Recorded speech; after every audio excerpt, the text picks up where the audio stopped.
आखिर क्या है लायन किंग? इस सवाल का जवाब बहुत मुश्किल है। हर राजा एक योद्धा होता है, लड़ाइयों में बचा रहा योद्धा। अपनी प्रजाति में शिखर पर पहुंचा एक ऐसा जानवर जिसने पैदा होने से अब तक सैकड़ों खतरों का सामना किया। अटिला, रेड किंग, स्किपियो, सावो, सुकुमा, स्कारफेस, ये सभी सवाना इलाके के ताकतवर लायन किंग हैं। इस शाही जंगल में हर इलाके का अपना एक राजा है और हर राजा का अपना दबदबा कायम करने का अपना अलग तरीका है।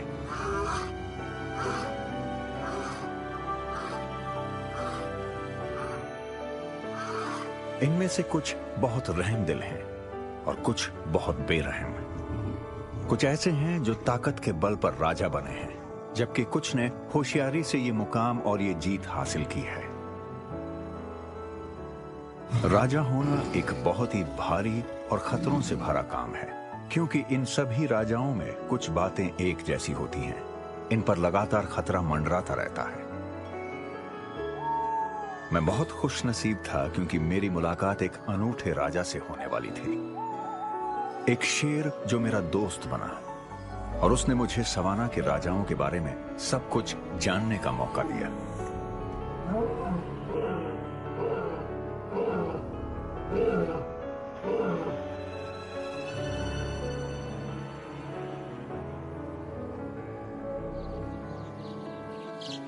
मैं सन 2007 में अफ्रीका आया था। मकसद था सवाना के विशाल हमलावरों का अध्ययन करना। मैंने मारा नदी के किनारे अपना कैंप लगाया था। जंगल की जिंदगी को निहारने की यह सबसे अनूठी जगह थी। मेरे स्टूडियो के आसपास थे दरियाई घोड़े, हाथी, जिराफ, जेब्रा, हिरण और तरह तरह के दूसरे शाकाहारी जीव। यही नहीं, मेरे चारों तरफ थे अफ्रीका के कुछ सबसे खतरनाक शिकारी जीव। चीते, तेंदुए, हाइना, मगरमच्छ और इन सब से ऊपर शेर। और ये सभी मेरे नजदीकी पड़ोसी थे। रोजाना सुबह मैं मगरमच्छों को मारा नदी के किनारे धूप सेंकते देखता था। सवाना में हाइना भटकते थे। जंगली बबून या लंगूर मेरे स्टूडियो के पास ही एक पेड़ से दूसरे पर छलांग लगाते रहते थे। दोपहर में जब मैं इन्हें नदी की तरफ देखता तो हैरत होती थी। इन बंदरों को अफ्रीका में डूबते सूरज का नजारा देखना बड़ा पसंद था। मैं यहां 16 साल पहले आया था और अब लगता है कि मैं इस जगह को कभी छोड़ना नहीं चाहूंगा।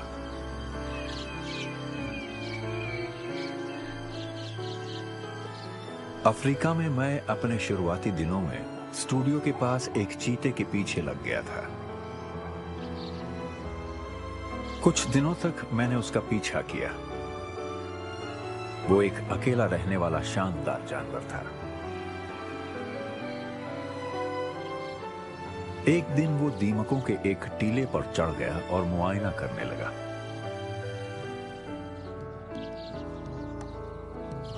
फिर वो नीचे आया और मेरी गाड़ी के पास से गुजरा और कुछ ही पलों में मैंने देखा कि वो किस तरह शिकार करता है।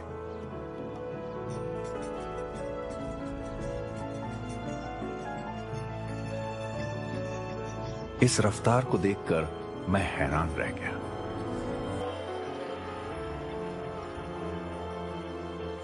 ये जानवर सही मायनों में कुदरत का एक करिश्मा था।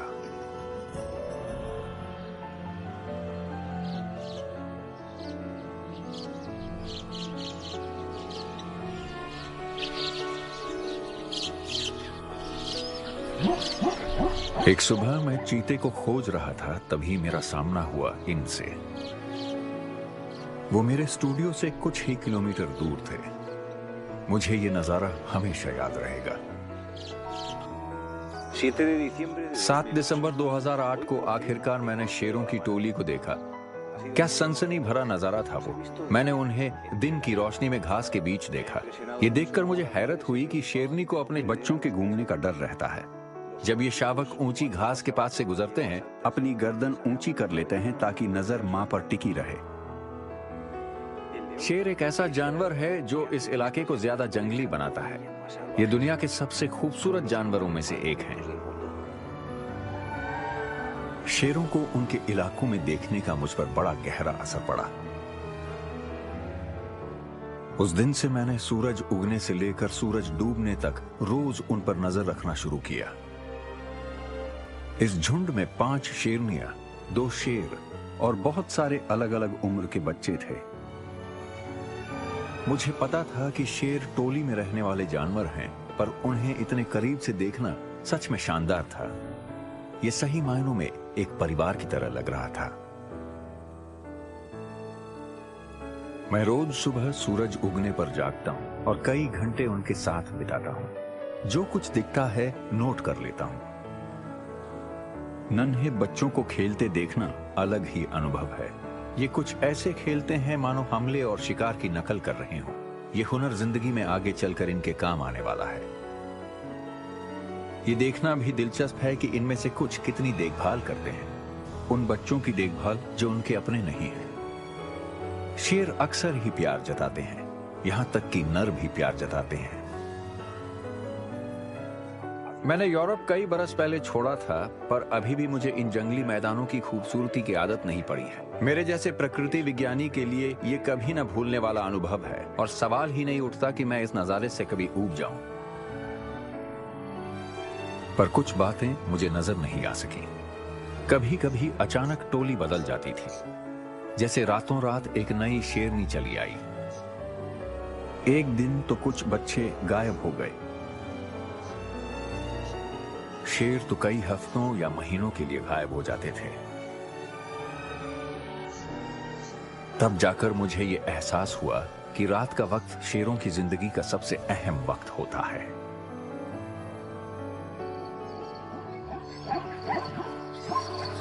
सूरज डूबने पर मुझे अपनी स्टूडियो में शेरों के दहाड़ने की आवाज सुनाई देती है।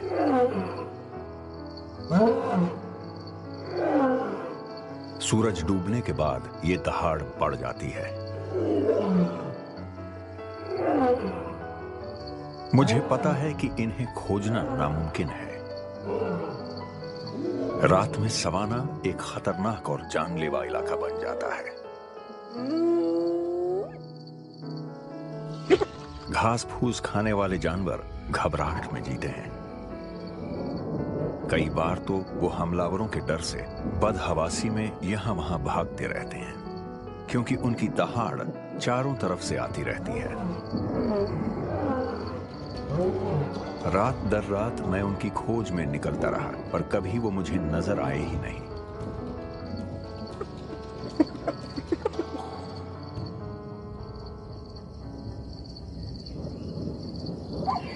फिर जैसे किस्मत ने साथ दिया, शेरनियां शिकार के लिए आगे जा रही थी। अचानक उन्होंने दौड़ना शुरू कर दिया। उनमें से एक तो बहुत ही तेज भाग रही थी। उसने एक एंटीलोप पर झपट्टा मारा और उसे कस लिया। एंटीलोप को मार गिराना आसान काम नहीं है, पर उसने ये काम कर दिखाया। शेरनियों ने अपने शिकार को खाना शुरू कर दिया है, पर कुछ ही पलों में हाइना की एक टोली ने उनका चक्कर काटना शुरू कर दिया। अपनी डरावनी गुर्राहट से उन्होंने शेरनियों को उलझन में डाल दिया है। वो बहुत दबाव में है। आखिरकार हाइना की टोली ने उनका शिकार छीन लिया है। उस रात मुझे समझ में आया कि यहां सिर्फ शेरनियों का ही राज नहीं चलता। मुझे ये भी समझ में आया कि सवाना का ये इलाका अंधेरा होने के बाद कितना बदल जाता है। पर उस रात मैंने ये सब पहली बार देखा था। आने वाली कई रातों में मैंने एक एक करके शेरनियों के शिकार की रणनीति को देखा और समझा। वो तब तक आगे बढ़ती हैं जब तक कि शिकार उनसे 15-20 मीटर दूर नहीं रह जाता। इसके बाद वो भयंकर तेजी दिखाते हुए आगे झपटती है। इस बार शेरनी नाकाम हो गई है, पर ऐसा अक्सर होता है। उसने फिर तेजी दिखाई है। शिकार कुछ मिलीमीटर के फासले से बच निकला है। अब मुझे ये समझ में आया कि शेरनी के लिए शिकार करना कितना मुश्किल काम है। वो हर 8 में से सिर्फ एक कोशिश में कामयाब हो पाती है। ये सभी शिकार करती हैं, पर इनमें से कुछ तो बहुत ही माहिर हैं। अनायहुका शिकार में सबसे माहिर शेरनी है। एक दिन मैंने देखा कि कैसे उसने एक विल्ड बीस्ट का शिकार किया। वो एक सबसे मुश्किल रात थी और ये ऐसी अकेली शेरनी थी जिसने सबसे बड़े शिकार को पकड़ा था। बहुत देर तक चली लड़ाई के बाद आखिर वो उसे मारने में कामयाब हो गई। हाइना की टोली के साथ तकरीबन रोज टकराव होता है। उनकी लूटपाट कभी खत्म ही नहीं होती। वो बस एक ही चीज से डरते हैं, वयस्क शेर की मौजूदगी से।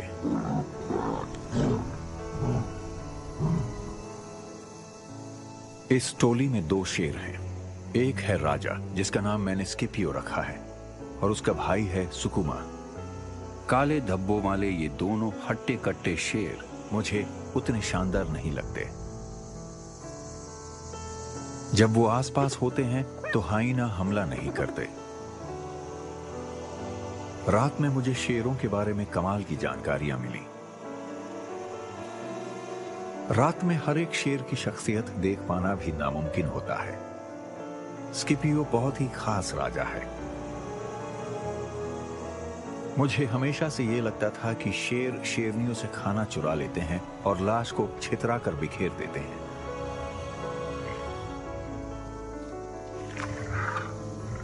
पर स्किपियो ऐसा नहीं है।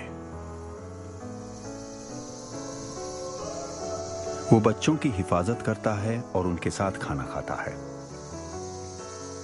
जरूरत पड़ने पर वो खाने को उठा लेता है ताकि छोटे बच्चे उसे आसानी से खा सके। वो ध्यान रखता है कि बच्चे चाहे छोटे हो या बड़े, खाना सबको मिलता रहे।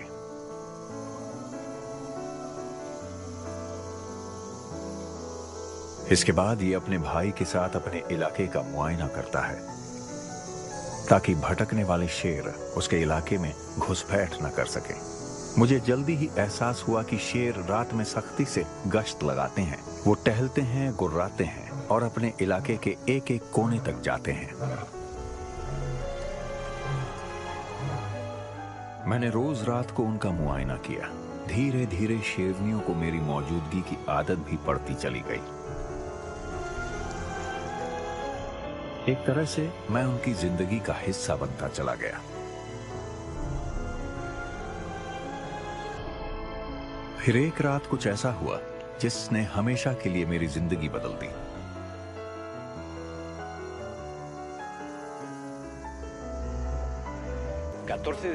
चौदह जून 2010।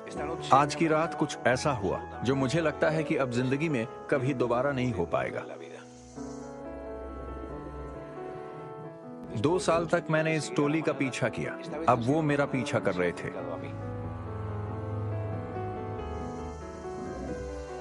हमारी लैंड रोवर का टायर पंचर हो गया था और जब मैं उसे बदल रहा था तभी शेरों की टोली मेरे करीब आ गई और मुझसे बस 2 या 3 मीटर की दूरी पर आकर लेट गई। वो ऐसे पल थे जब मेरे ऊपर डर हावी होने लगा था। मुझे समझ नहीं आ रहा था कि कार में जाऊं या नहीं। अगर वो चाहते तो बड़ी आसानी से मुझ पर हमला कर सकते थे। मैंने जैसा सोचा था शेरनियों का बर्ताव उससे ठीक उल्टा नजर आया। उन्होंने मुझे कुछ नहीं किया। मैं टायर बदल रहा था जबकि उनमें से कुछ आराम से सो गई।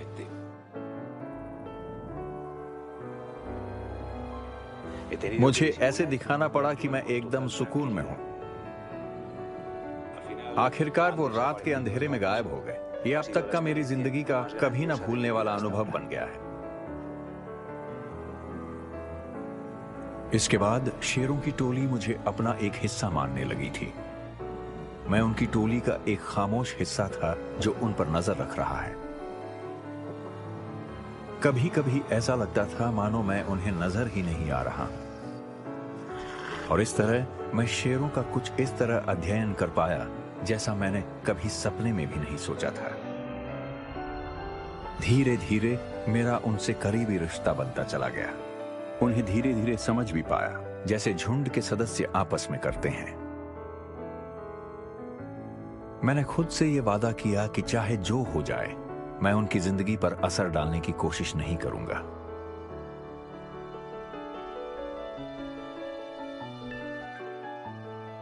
इसके बाद बहुत साल बीत गए और अब मुझे एक ऐसा अनुभव होने वाला है जो एक प्रकृति विज्ञानी के तौर पर मेरी आजमाइश करने वाला है। फरवरी और मार्च सवाना में ऐसे महीने हैं जब हर चीज की कमी हो जाती है।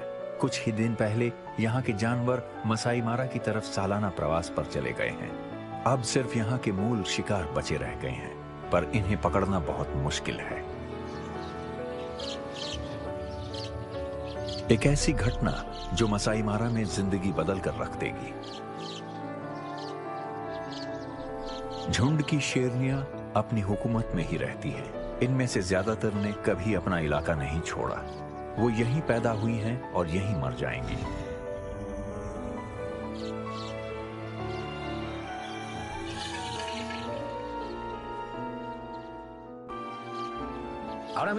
इस वक्त हम हुकूमत में हैं, इस झुंड के इलाके में। लेकिन ये हुकूमत क्या होती है? शेरों को ये कैसे पता चलता है कि हद कहां खत्म हो रही है? शेरों को ये बखूबी पता होता है, जैसे हमें समय की शुरुआत में पता होता था जब हम होमिनिड यानी ग्रेट एप्स की एक टोली की तरह रहते थे, शिकार करते थे और चीजों को जमा करते थे। हम अपने इलाके में किसी को घुसने ही नहीं देते थे और घुसने वाले को सजा भी देते थे।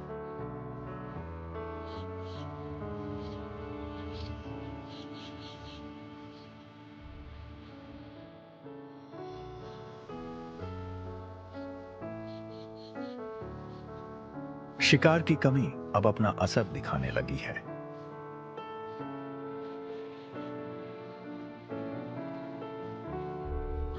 लेकिन आने वाले कुछ दिनों में कुछ ऐसा होगा जो मसाई मारा में जीवन को हमेशा के लिए बदल देगा।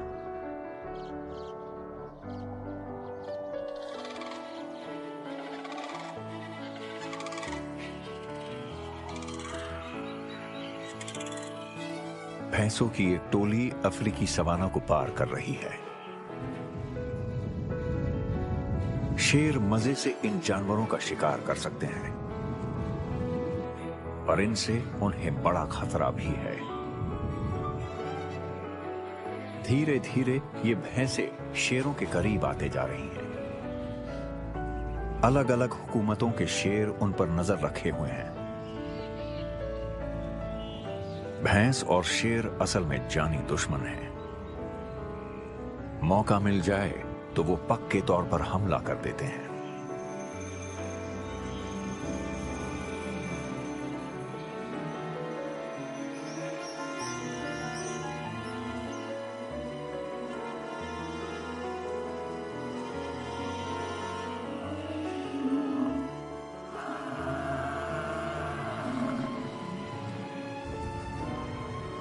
भैंसों ने बार बार हमला किया। जो भी शेर सामने दिखा उसे खदेड़ डाला।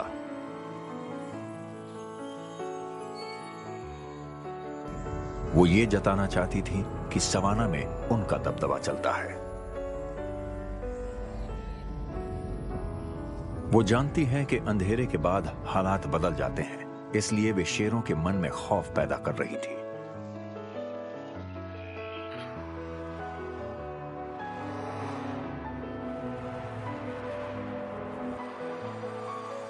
सूरज डूबने पर शेरनियां सवाना में आगे बढ़ रही हैं। उन्हें किसी आसान शिकार की तलाश है। 2 दिनों से उन्होंने कुछ खाया नहीं है और हालात उनके लिए मुश्किल बनते चले जा रहे हैं। अचानक शेरनी भैंसों की टोली के पास आ गई है। उसकी मौजूदगी ने खौफ पैदा कर दिया है। रात में भैंसें शेरों से डरती हैं। अचानक अजीब सी भगदड़ मच गई है। एक शेरनी ने इस भगदड़ का फायदा उठाया और एक भैंस पर झपट्टा मारा है। ये तकरीबन नामुमकिन मामला है और इसमें इसकी जान भी जा सकती है, लेकिन शेरनियां भूख से तड़प रही हैं। एक एक करके शेरनियों ने भैंस पर छलांग मारी और आखिरकार उसे गिरा दिया है। ये एक मुश्किल लड़ाई है। भैंस का वजन करीब 1000 किलो होता है और वो आसानी से मैदान नहीं छोड़ती। आखिरकार अनायुका ने उसे पछाड़ दिया है। अब वो उसका दम घोंटना चाहती है। दूसरी भैंसें पीछे से चली आई हैं और उसकी मदद करने की कोशिश में है। अनायुका अकेली इन सब से निपटने में जुटी है। हालात बहुत मुश्किल हैं। शेरनी जिंदगी दांव पर लगा रही है। अगर वो यहां से नहीं भागी तो उसकी जान भी जा सकती है।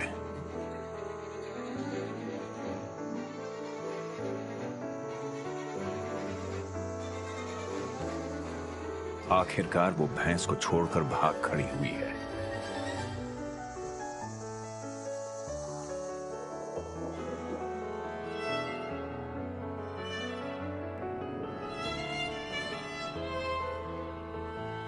सवाना में सूरज उग रहा है।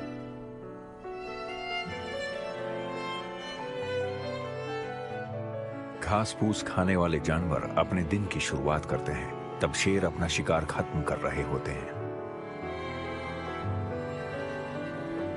उनके लिए ये एक मुश्किल दिन रहा है। वो ना तो किसी भैंस को मार सके हैं और ना ही किसी दूसरे शिकार को। अब आराम करने का वक्त है।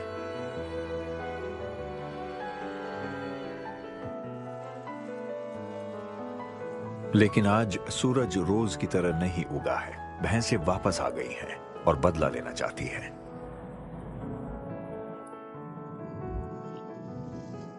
सुबह से उन्होंने शेरों पर हमला करना शुरू कर दिया है। वो ये साफ कर देना चाहती हैं कि सवाना पर आखिर किसका दबदबा है। इन झाड़ियों में 2 शेरनियां हैं और साथ हैं 4.5 महीनों के बच्चे।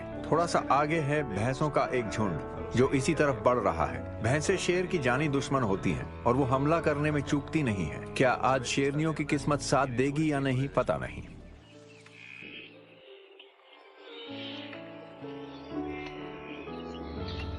शेरनियां डरते हुए अपने पास आती चली जा रही भैंसों को देख रही हैं। देखिए, एक बच्चा पीछे भी छूट गया है। शेरनियां घबराई हुई हैं क्योंकि इस बच्चे की जान भी जा सकती है। बच्चों पर नजर रखे हुए शेरनियां उसे खबरदार करने की कोशिश में हैं। इस नन्हे बच्चों को अभी तक सवाना के खतरों का अंदाजा तक नहीं है।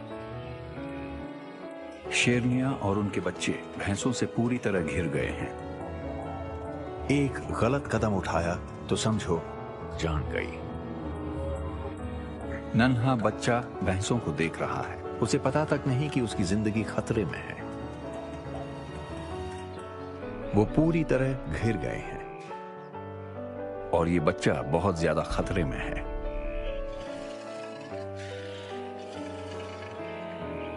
अचानक स्किपियो उठ खड़ा हुआ है।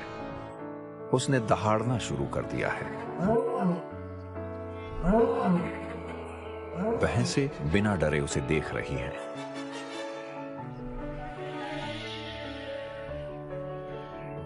शेर भैंसों पर गुर्रा रहा है ताकि वो बच्चों पर हमला न कर सके, पर उनमें से एक उसकी तरफ हमले के लिए बढ़ी है।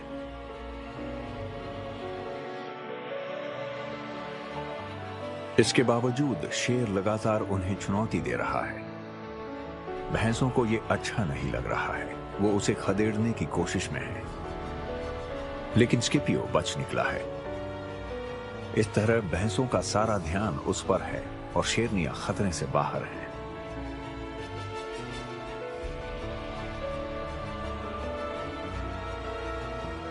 शेर ने अपने बच्चे की जान बचा ली है। वो अपनी मां के पास लौट आया है।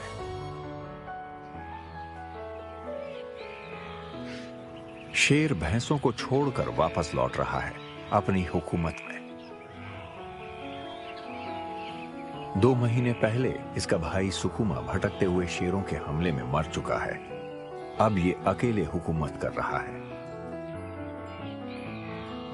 वो जानता है कि वो सबसे मजबूत नहीं है, लेकिन वो बिना थके लड़ रहा है, अपने बच्चों और अपनी हुकूमत की हिफाजत कर रहा है। लेकिन हुकूमत लगातार खतरे में है। किसी भी लायन किंग के सामने सबसे बड़ा खतरा यही होता है, हुकूमत के भूखे भटकते शेरों की टोली।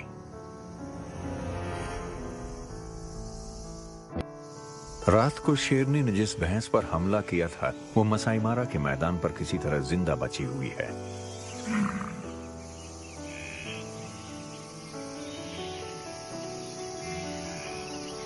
ये एक बूढ़ी भैंस है, पर इसके बावजूद इसका शिकार करना आसान काम नहीं है। हमें उन पेड़ों के पीछे 3 शेर नजर आए हैं, 3 बहुत ही ताकतवर शेर जिनके पास अपना कोई इलाका नहीं है। उन्हें इसी तरह के किसी विशाल शिकार की जरूरत है। प्रकृति विज्ञानी इस तरह के शिकार को दबाव वाला शिकार कहते हैं, क्योंकि ये इनका कुदरती शिकार नहीं है। असल में इनकी टोली या तो बहुत ज्यादा ताकतवर है या फिर इन्हें बहुत तेज भूख लगी है।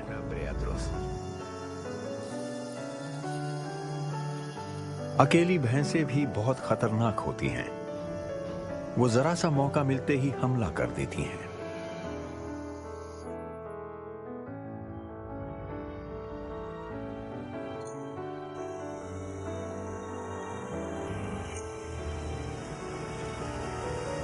शेर भैंस का चक्कर काट रहे हैं। उन्होंने हमला करने का फैसला कर लिया है। पहले हमले के बाद उन्हें समझ में आ गया है कि ये भैंस बुरी तरह घायल है।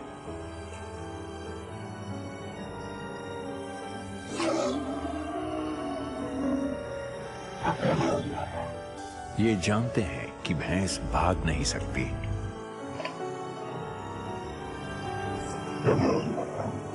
जल्दी ही दूसरा शेर भी शिकार में शामिल हो गया है।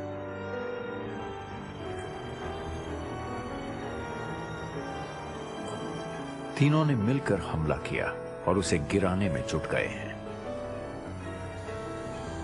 आखिरकार भैंस की जान चली गई है। इन दिनों इनकी दहाड़ भयानक होती है, बाकी दिनों से अलग।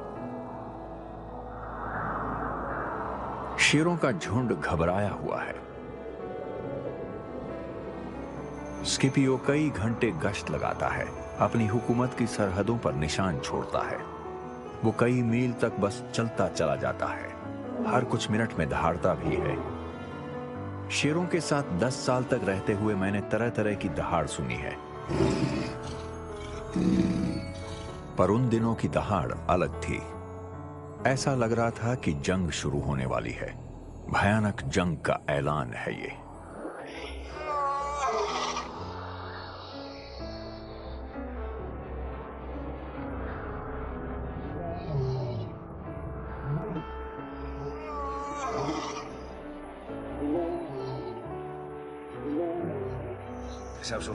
ये सुनना बड़ा ही डरावना था कि नदी के एक तरफ से दूसरी तरफ शेरों के 2 झुंड एक दूसरे को चुनौती दे रहे हैं।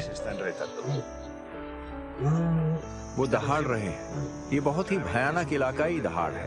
वो नदी के इस तरफ के शेरों को उकसा रहे हैं। लंबी सी ये अलग तरह की दहाड़ जंग का ऐलान है।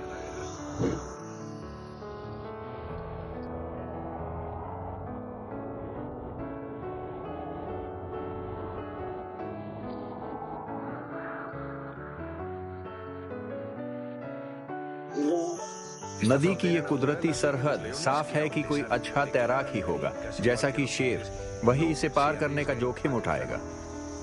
हमारे पास वक्त है, बहुत सारा वक्त, जब पानी घट जाएगा और दोनों झुंड के शेर नदी पार करके आपस में भिड़ जाएंगे।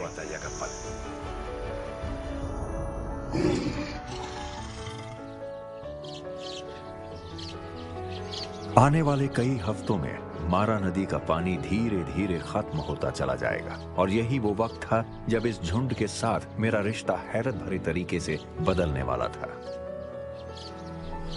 एक रात मैं शेरनियों को देखने के लिए बाहर निकला।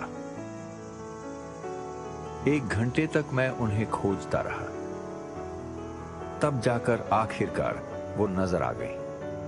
उनमें से 2 मेरे करीब आईं। अंधेरा था और मुझे उनकी छाया ही दिख रही थी। तभी मुझे समझ आया कि वो अकेली नहीं है। स्किपियो उनके साथ है। लायन किंग बहुत ही इलाकाई जानवर होते हैं। कई बार मैंने उन्हें अपनी ताकत दिखाने के लिए मारते देखा है। अब वो मेरी तरफ बढ़े जा रहा था। अब वो इतने करीब आ गया है कि मैं भाग भी नहीं सकता।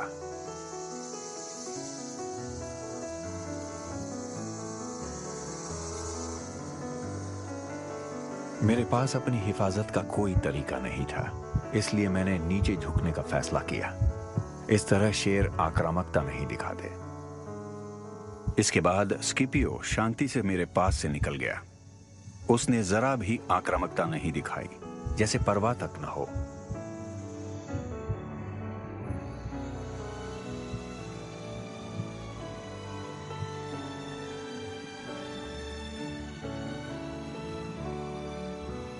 ऐसा ही दोस्ताना बर्ताव उस रात शेरनियों ने भी मेरे साथ किया।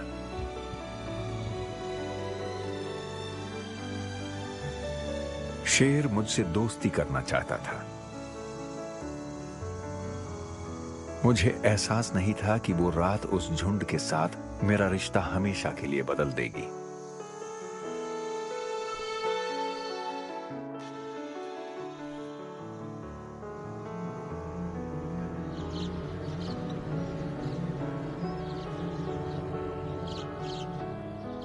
अगली सुबह मैंने एक बार फिर भटकते हुए शेरों को देखा।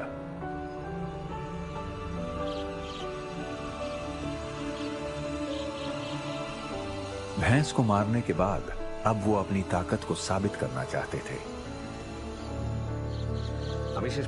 मेरे पीछे अफ्रीका के सबसे शानदार शिकारी जानवरों की आपसी मुकाबले का असली नजारा दिख रहा है।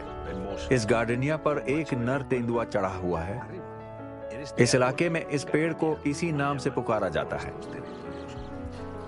नीचे हम देख सकते हैं कि 4 शेर लेटे हुए हैं, जोश से भरे, भटकने वाले शेर, जो यहां से गुजरने वाले किसी भी शेर या दूसरे जानवरों से भिड़ने को तैयार हैं। ये मुकाबला करने वाले किसी भी नर विरोधी को मार देना चाहते हैं, और वो भी बिना सोचे समझे।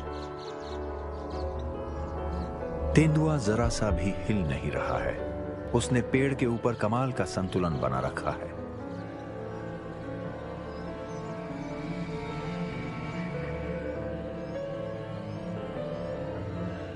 शेरों ने उस पर नजर गड़ा रखी है। जरा सी गलती हुई और वो उस पर झपट्टा मार देंगे। इनमें से कोई यहां से हटने को तैयार नहीं है, पर हालात यहां कभी भी बदल सकते हैं। पेड़ पर तेंदुआ सबसे ज्यादा तेज होता है, पर अगर उसने नीचे आने का फैसला किया तो शेर उसे आसानी से पकड़ लेंगे। माहौल में कमाल का तनाव है। तेंदुए ने जरा सी गलती की तो उसे जान गंवानी पड़ जाएगी। ये भटकने वाले शेर राजा बनने के मौके के इंतजार में है। स्किपियो अकेला राजा है और वो उसकी हुकूमत पर हमले के मौके का इंतजार कर रहे हैं।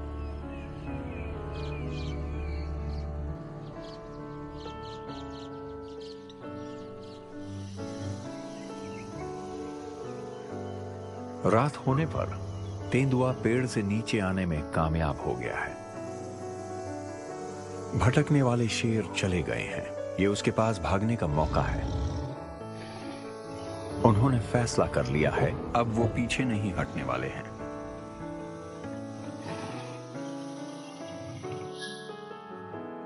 आधी रात को शेरनियां शिकार शुरू करती हैं।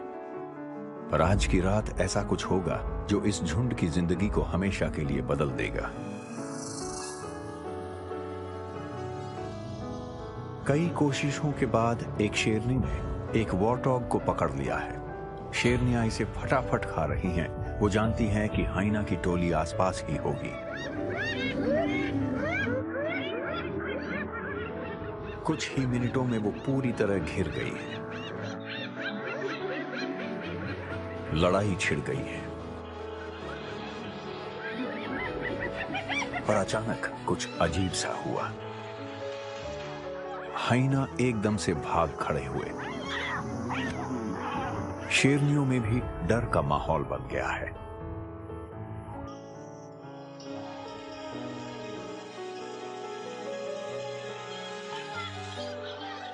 इस हिंसक शेर का नजर आना आने वाली घटनाओं की शुरुआत भर है। 4 भटकने वाले शेरों ने इस इलाके पर हमला कर दिया है। उन्होंने स्किपियो को पूरी तरह काट लिया है। अब वो शेरनियों को अपने कब्जे में लाना चाहते हैं, पर शेरनियां आसानी से हार नहीं मानने वाली। झुंड के लिए ये मुश्किल वक्त है। शेरनियों को डर है कि उनके बच्चों को कुछ हो न जाए। भटकने वाले शेर उनके इलाके में घुस गए हैं। हमें नहीं पता कि आगे क्या होने वाला है। शेरनियों को पता है कि अगर नए राजा आए तो वो बच्चों को मार डालेंगे, और इसलिए वो उन्हें बचाने में जुटी है। वेस्कार नामक एक शेरनी उनसे लड़ रही है। उस पर एक शेर ने हमला किया है, पर वो बच गई है। अब सारे शेर उसके पीछे पड़ गए हैं।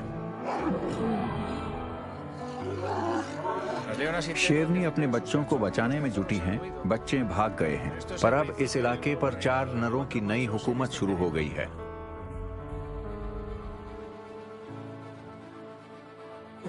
जब ये 4 भटकने वाले शेर आते हैं तो किसी हुकूमत पर कब्जा करना चाहते हैं और बच्चों पर रहम नहीं करते। शेरनियों के लिए ये बहुत मुश्किल पल होते हैं, पर हमें समझना होगा कि कुदरत इसी तरह काम करती है। अब हम देखने वाले हैं कि कैसे ये शेर इस झुंड के नए राजा बनने वाले हैं। वेस्कर ने उन्हें एक बार फिर रोकने की कोशिश की। वो अकेली इन शेरों से निपट रही है, पर वो वक्त चाहती है ताकि उसके बाकी साथी और बच्चे भाग सके और कहीं जाकर छिप जाएं। लेकिन शेर उसे कब्जे में करने के लिए अपनी पूरी ताकत लगाने में संकोच नहीं करते।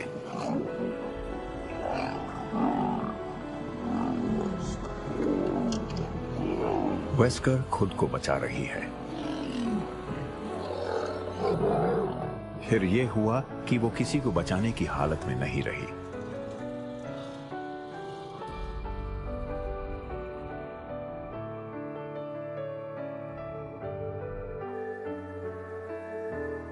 शेरनी बुरी तरह घायल और चकराई हुई है।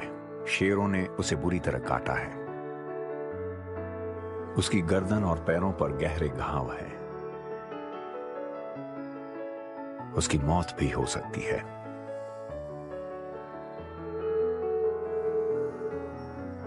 अचानक अंधेरे में उसकी बहन सामने आ गई है। डनाला उसकी मदद करने आई है। जैसा ही उसने डैनेला को देखा, ये खड़ी हो गई। अब दोनों किसी सुरक्षित इलाके की तरफ जा रही हैं।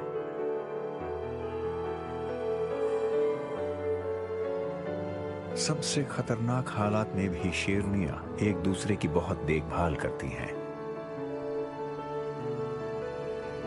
वो अपनी किसी भी साथी को अकेले या पीछे छोड़कर नहीं जाती। दोनों बहनें एक दूसरे का साथ दे रही हैं। अनायरुका ने एक नामुमकिन काम कर दिखाया है।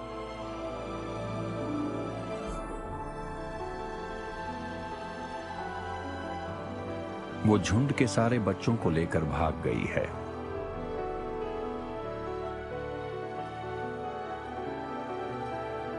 अब उसने एक जंगली इलाके में पनाह ली है। आज की रात सब सुरक्षित हैं, पर ये हालात देर तक नहीं रहेंगे।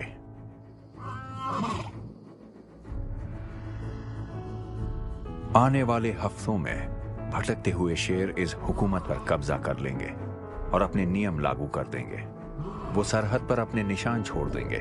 खाने को लेकर वो बहुत सख्ती बरतेंगे। यहां आने के 3 दिन बाद ये शेर अपना दबदबा साबित कर रहा है। अब कोई इससे टकराने की हिम्मत नहीं करेगा। अपनी जीत के शुरुआती कुछ दिनों में शेरों ने शेरनियों को अगवा कर लिया था। उन्हें कई घंटे बंद करके रखा, अपने बच्चों से दूर रखा। अपनी मां से अलग बच्चों को बचे रहने में काफी दिक्कत आई। एक बच्चा अगर झुंड से दूर भटक जाए और सवाना में अपना पेट ना भर पाए तो कुछ ही दिनों में उसकी मौत हो जाएगी।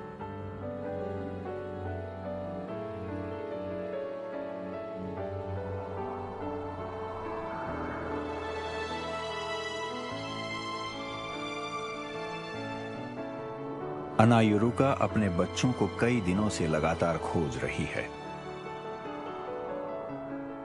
पर कोई फायदा नहीं।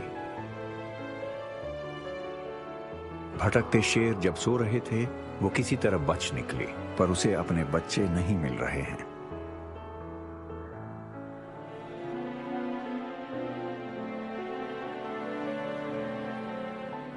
वो बार बार दहाड़ रही है। एक बदहवास मां की निराश पुकार, जिसके बच्चे कहीं गुम गए हैं।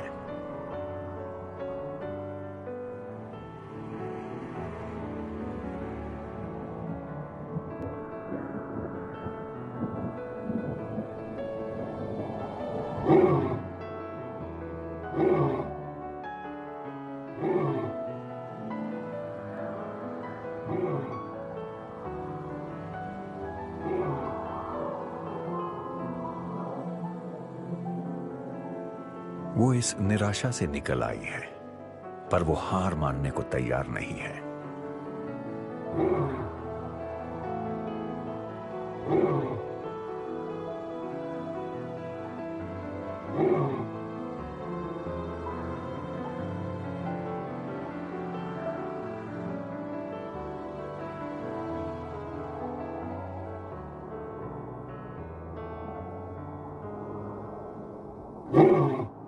अचानक उसे झाड़ियों में कुछ दिखा है।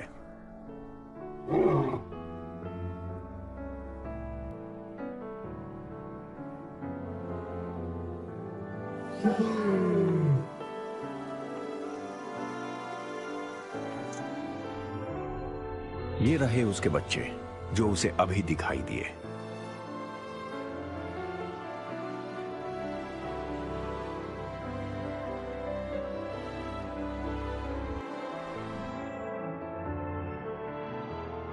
लेकिन शेरनी जानती है कि अगर वो यहां रहे तो ज्यादा देर तक जिंदा नहीं रह पाएंगे। इसलिए उसने अपनी जिंदगी का सबसे जोखिम भरा फैसला किया है। बच्चों के साथ हुकूमत को, अपने परिवार और अपनी जानी पहचानी दुनिया को पीछे छोड़कर जाने का फैसला।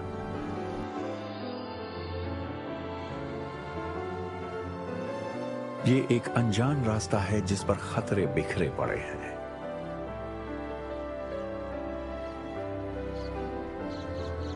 पर उसने तय कर लिया है और वो वापस नहीं लौटने वाली।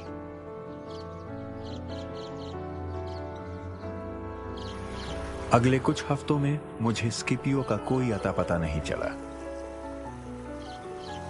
मुझे जानना था कि इस बेमिसाल शेर का क्या हुआ। क्या वो जिंदा भी है? अगर जिंदा है तो क्या किसी दिन वापस आएगा, या फिर उसके शानो शौकत के दिन हमेशा के लिए खत्म हो गए हैं?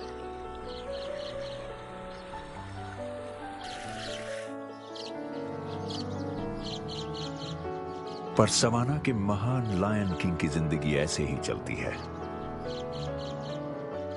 ये कहानी है हैनिबल की, सुकुमा की और रेड किंग स्किपियो की, और इसी तरह के बाकी शेरों की। मजबूत और ताकतवर जानवर जिन्होंने इस सरजमी पर राज किया और फिर उन्हें दूर खदेड़ दिया गया। जानवर कभी हार नहीं मानते, क्योंकि जब किसी लायन किंग से उसकी हुकूमत छिनती है तो एक ही जुनून उसके मन में रह जाता है, एक दिन वो इसे वापस हासिल करेगा। और मुझे जाने क्यों लगता है एक दिन स्किपियो वापस लौटेगा, चाहे इसमें जितने भी दिन लग जाएं।